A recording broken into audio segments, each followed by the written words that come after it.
All right, Shalom. First and foremost, I want to give all praises to Yahweh, Ba'ashem, Yahushai, Ba'ashem, Makakwadash. Double honors to the elders and apostles of Great Millstone, and peace and blessings to the whole collective Israel. And as you can see in this picture, basically the title of this lesson is going to be Strive to Enter in at the Strait Gate. Through the Spirit, I'm an extremely young brother in this faith, but I can see and feel and understand that this walk, all right, or this run, is getting a lot more difficult. It's getting a lot more narrow. It's getting a lot more dangerous. It's getting a lot more crucial. And it's because we're heading into the last stretch, the home stretch. All right, the last stretch of this race. And the last stretch of the race is always the most crucial. There's less time and place for mistakes and errors. Okay, because the finish line is right in front of you. And, I'm not going to say it doesn't matter how long you've been in this faith, but we're all going to reach the end at the same time. And the end is when Yahushua returns. All right, scriptures say, with the returning of our Lord, Yahushua Mashiach is the end of our faith, because he's returned. Okay, as soon as he returns, that is the finish line. All right, and if you either you crossed it or you fell short, and only the ones that have crossed it are the ones that are gonna find favor in the Most High. Those are the ones that are gonna receive the crown of life. Okay, that's why the brother Ibadia, in the camp, he always says this is a spiritual gauntlet. A strait and a gauntlet is pretty much synonymous. A gauntlet is you're going through an intimidating. The definition is you're going through an intimidating or dangerous crowd, place, or experience in order to reach a goal. All right, and that goal is salvation. And it's very difficult.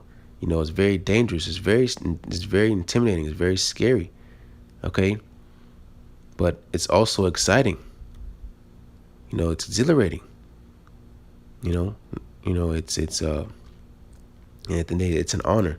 All right, and that's why scriptures say, "Run that ye may obtain."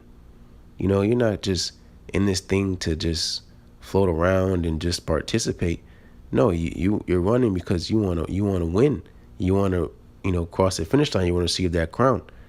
All right, that's why scriptures say it's not to the swift, it's not to the strong, not to the wise, but it's about enduring to the end. Okay, because we don't know when the end is. All right, we know in the end times, but we don't know specifically when the Heavenly Father is going to send Yahushai, all right, to come to visit the earth. Okay, we don't know. All right, because we can't quote unquote see the finish line, but we see the finish line. Okay, but so basically it's just like a treadmill. You're just running. All right, that's why you have to find your stride. All right, or you're gonna faint. But nonetheless, let's just get started in this lesson. All right, this is Matthew chapter 7, start at verse 13. Enter ye in at the strait gate, for wide is the gate, and broad is the way that leadeth to destruction, and many there be which go in thereat. All right, that wide way of destruction. All right, that's via false doctrines. Basically what this dude's carrying, that baggage of bull crap and nonsense. Right? You can see sensuality, pride, deceit, worldly ambitions, self-love, leaning upon your own understanding, like it's carrying a baby, right? All this stuff that's weighing you down. All right, and not a sense of you carrying your cross. It's all these abominations and worldly things that you haven't put off. Okay? That's going to cause you to be destroyed. All right, that's what scriptures say, falling on a multitude to do wickedly. All right, the people of this world, they have no chance. Not a slim chance in the world. Because even the righteous have a slim chance to make it. That's why scriptures say the righteous shall scarcely be saved. So what more the ungodly? They don't have a chance in the world. All right, that's why the Most High says, let the multitude perish which is born in vain. Okay? They don't have a slight chance at all of making it. Okay, and it's because at the end of the day they haven't been chosen. All right, and that's a scary thing. Okay, you have to be chosen, found worthy. That's why there's no room for pride and arrogancy, and you have to humble yourself. You have to have humility. Okay, because hey man, this is untreaded territory. That's why it's things about faith, because we don't know. That's why we say we're the hopeful elect. We don't know if we're worthy. We hope and pray we're worthy. We're acting as if we are. I won't even say acting, we believe we are. But at the end of the day, the Most High is the one who justifies. That's why it's about making your calling election sure. But what the first step is entering in the race in the first place, because the people in this world, they haven't even entered into the race. Well, Salakia, they have entered the race. They just haven't participated. Because everybody's entered into the race, whether they know it or not. Okay, they just basically been disqualified. Think of a track meet. They false started. They got in a fight or something. Beefing in the locker room. They got an injury. They had a family issue they had to deal with. They made excuses, or whatever the case may be. They got disqualified. They're missing in action. All right, but you come into this faith. You started the race. All right, the gun went off, and you start moving. Okay, but that's why it's about being hot. You have to be hot. And it's a balance. Where's your mind at? Are you doing things that is profitable to your salvation? Okay. It's not always about the things that are seen. It's mostly the things that are not seen, because the majority of the time you spend is not on camera. The majority of the time you spend is to yourself. So what are you doing on your leisure to be able to obtain that crown? Are you still running? Are you taking a break? Are you sitting down and being like, damn, being like the hare? When you think of the story of the hare and the, I don't know if it was a turtle or a tortoise, whatever. Are you gonna take a break and I'm good? I got a far head start. Let me just let everybody catch up. No, you have to keep on moving. Okay. But continuing, this is Matthew chapter 7, verse 14, because straight is the gate and narrow is the way which leadeth on to life, and few there be that find it. Okay. Only a few have the Most High have opened their eyes to see. And not everybody at the Most High that the Most High have opened their eyes to see are even going to enter in. Because many are called, but few are chosen. Okay? That's why it's about striving. You have to keep going. It's an active thing, striving. All right? Not slumbering, not resting. Okay? You're not supposed to give the Most High no rest. You're supposed to keep going. Okay? Whatever the case may be, you could be crawling, but you're still moving forward. You could be rolling, okay? Limping, hopping, whatever. All right? But as long as you're moving forward, you're moving forward. It's about progression. All right? And the Most High knows, man. He knows if you're trying or not. All right? Every man has been given their manner of faith. Everybody's given their dealt measure. All right? And the Most High is just, all right? But the Most High is not stupid, okay? But nonetheless, continuing and expound on the point, this is 2 Ezra chapter 7, and start at verse 6. There is also another thing. A city is builded and set upon a broad field, and is full of good things. All right? And that's talking about the kingdom of heaven. All right? This is 7. This is the point, though. The entrance thereof is narrow, and is set in a dangerous place to fall, like as if there were a fire on the right hand, and on the left a deep water. All right, I can think of plenty of examples, like in movies. Think of a castle. All right, castles are always even in Shrek. All right, when Shrek had to go into the castle. What, there was a dragon in there. All right, he had to, go through um, uh, a bridge that was, you know, all broken up and very narrow, and it was a long bridge, if I don't remember correctly, right? But once you get through that tough, the tough, the basically the straight, then all the goodness is there, all the treasure. He had, what, Fiona was in there, the woman was in there, okay. But that's the point. You have to get through the tough part, okay, and that's what this is gonna talk about. All right, this is 8, and continuing, and one only path between them both. Exactly, there's only one path. There's only one way to enter. Ooh, that's gonna go perfect. Well, I'm gonna get John the 10th chapter after this, but there's only one way to enter. Okay, there's only one way to get into that castle. There's only one way to get into the kingdom. Okay, and you have to walk that path. There's no flying around or climbing another way, or no. You have to go through that the only path that has been set to enter in. Okay, whether it be on a mountain or be underwater. All right, there's only one way to get into all that goodness. Okay, and that's that path that's been set before you. Okay, I read again. This is 2 Esdras chapter 7 and verse 8. And one only path between them both, even between the fire and the water. Exactly. So small that there could but one man go there at once.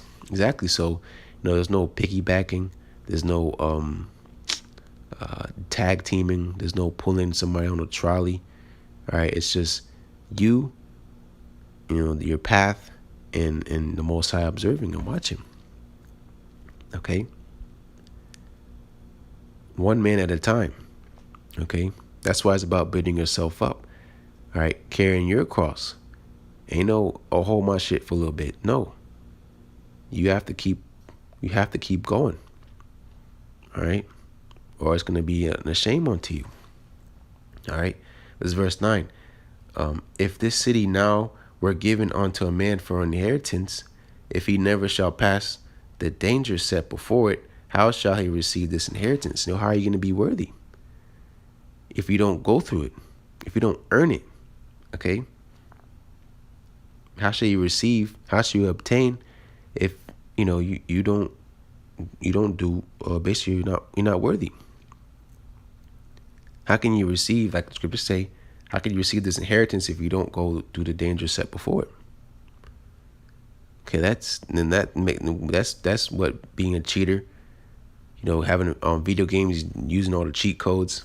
You're not worthy. You're a cheater, and it takes away the honor, of the journey. You have to earn it.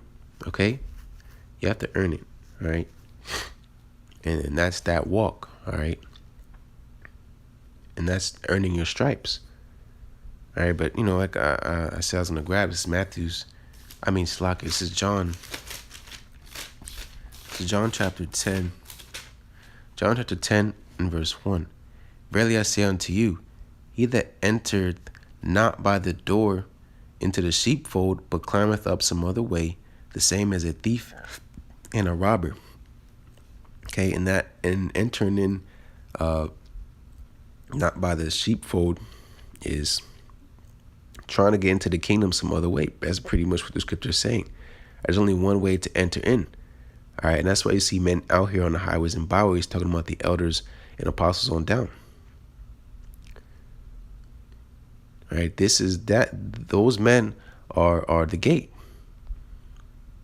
That's why we all started out at one point on the other side. We weren't born in this truth.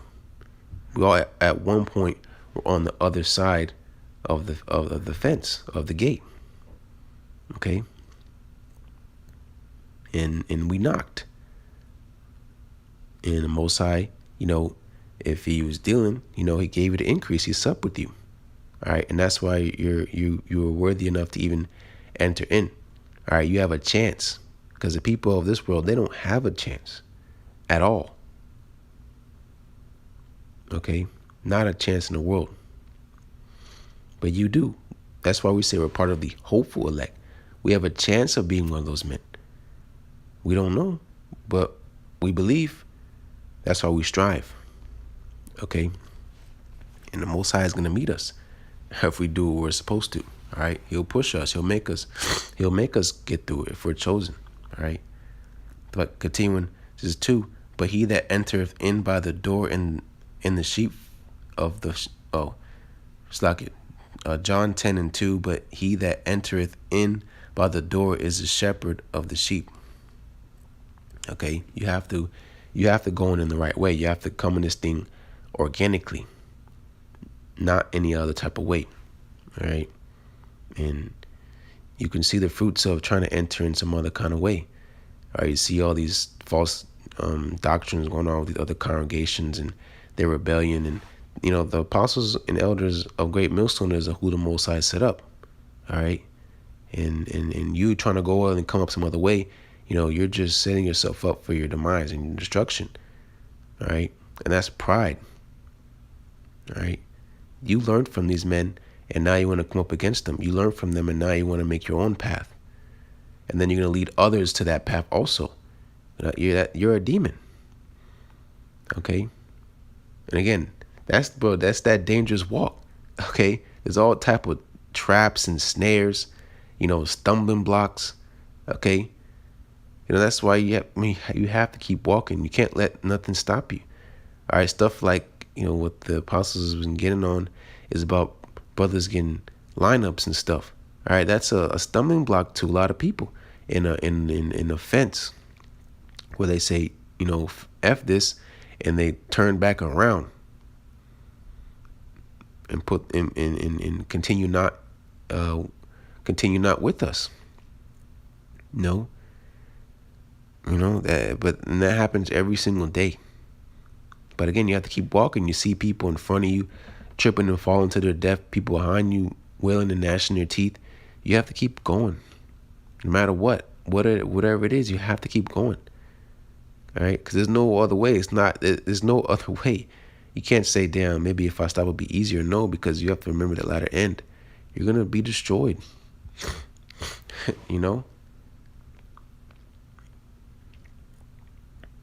You have to keep going, all right? And it doesn't matter what Ivadia said to Kanakla. Kanakla always brings it up. Hey, you're going to die anyways. You're going to die anyways. So why not just try to go to where you may live? Okay? There's no other options. There's no plan B. There's no escape plan. There's no, damn, if this go wrong, I'm going to do that. No. You just keep going. You don't have no plan besides, I don't know, I'm just going to keep going. All right? Put your head down and keep going. All right? No matter what. The scriptures say, scarcely saved. So don't be trying to look for it to be easy. You'll get your breaks. All right? It's not going to be a cakewalk, and it's not going to be impossible. It's going to be right in the middle where you need to be, where you're balanced. Okay? And you'll get through it. All right? But I'm going to close out here and go into Luke. Go into Luke. Yep, Luke chapter 13. Luke chapter 13 and start at verse 24. Strive to enter in at the strait gate, for many I say unto you will seek to enter and shall not be able. All right, they're not going to be worthy. All right, a lot of unworthy vessels are here on this earth. All right, continuing. 25. When once the master of the house is risen up and has shut the door, and ye begin to stand without and to knock at the door, saying, Lord, Lord, or Yahushai, Yahushai, open unto us. And he shall answer and say unto you, I know you not whence ye are. Bro, that's scary, all right? When the Most High closes that door, that spiritual ark, and the Johnny-come-latelys, or, the unworthy vessels, they start banging on the door, because anguish and tribulation has come upon them, the Most High gonna said, hey, I don't know you. Who are you? Bro, that's crazy. But again, that's why scripture says strive to enter. You have to keep going. All right. Faith and works. All right. But ultimately, man, it's about whether you're chosen or not. All right. But this is 26. Then shall ye begin to say, we have eaten and drunk in thy presence, and thou hast taught in our streets. Oh my gosh. Continues verse 27. But he shall say, I tell you, I know you not whence ye are. Depart from me, all ye workers of iniquity. All right. And this is the thing, like, I do it a lot, man. I just beat myself up and, always being too crucial and hard on myself. The Most High is coming to save. Yahweh Shai. He saves. He delivers. He wants you to make it. All right. We know not everybody's going to make it, but there has to be vessels that's going to make it. So why not strive to be one of those vessels? There's no other options. There's no failure. There's no, I'm not going to make it. Nothing, none of that stuff. There's no room for that. Okay. That goes into that baggage. All right. You do that and the Most High will meet you more than halfway. Okay. You have to have a mustard seed of faith and the Most High will give you that increase. Just believe a little bit and the Most High will fill in that gaps. That's that faith. Faith will meet and fill all those gaps. It's tough because, we haven't finished. Once we finish, we're going to laugh. We're in the kingdom. Man, whatever, blah, blah. Because that scripture say, this is little chastisement. This is nothing compared unto the glory that's to come, after. It's just we're stuck here in this reality, so we can only judge by the things that we see, hear, and feel. But the world to come, all right, the kingdom of heaven, is nothing in comparison to our tribulations, the cross that we're carrying. Okay, that's that hundredfold. But again, we don't see it. We can imagine it to the best of our ability. We can sometimes feel it, through the spirit. But we don't know. We don't even know fully what we're striving for. We just want to make it out of here, and everything else is a bonus, right? But the point is, you have to keep going. You have to keep going, all right? And it's always easier said than done, but somebody got to do it, right? But I'm gonna finish out this last precept. This is 28. Therefore, this is Luke. Yep, Luke chapter 13 and verse 28. There shall be weeping and gnashing of teeth when ye shall see Abraham and Isaac and Jacob and all the prophets in the kingdom of the Most High, and ye yourselves thrust out. All right. If you're still hearing this thing, you still have a chance. So what is your problem? All right. Of course, again, it's tough, man. It's difficult. It's scary, and everybody's going through their own thing. We don't know exactly what we're all going through, but and that goes into that respect, man, of the brotherhood, man. We all are striving for the same thing. And again, that's an honor, but somebody's going to make it. All right. And the elect are going to make it. All right. And that's why it's about, again, making your call in the election sure. If you're in a position to win, why not win? Don't let nothing stop you. All right. Don't let nothing hinder you. Because the Most High is not going to put you through nothing you can't get through. All right. So when it seems bad, the chips are down and, whatever you may have it doesn't matter. All right. It's always much more, it's much more harder in your mind than what it really is. You make it harder on yourself, but when you put all that stuff away, you'll see, that, hey, all I gotta do is keep going. Like with water, water that's, it's unsettled, it's hard to see, but once you let the water settle, then it becomes clear. And what it is you just have to, you have to keep going, man. You have to stabilize and be balanced in your mind and keeping your eyes single and focused. All right. And again, it goes into striving. All right. But that race we're almost finished. So why not complete it? All right. But nonetheless, amen. Lord's word is edifying. And as always, want to give all praises to Yahweh, Ba'ashem Yahushai, Ba'ashem Rakakwadash. Double honors to the elders and apostles of Great Millstone, and peace and blessings to the whole collective Israel. Shalom.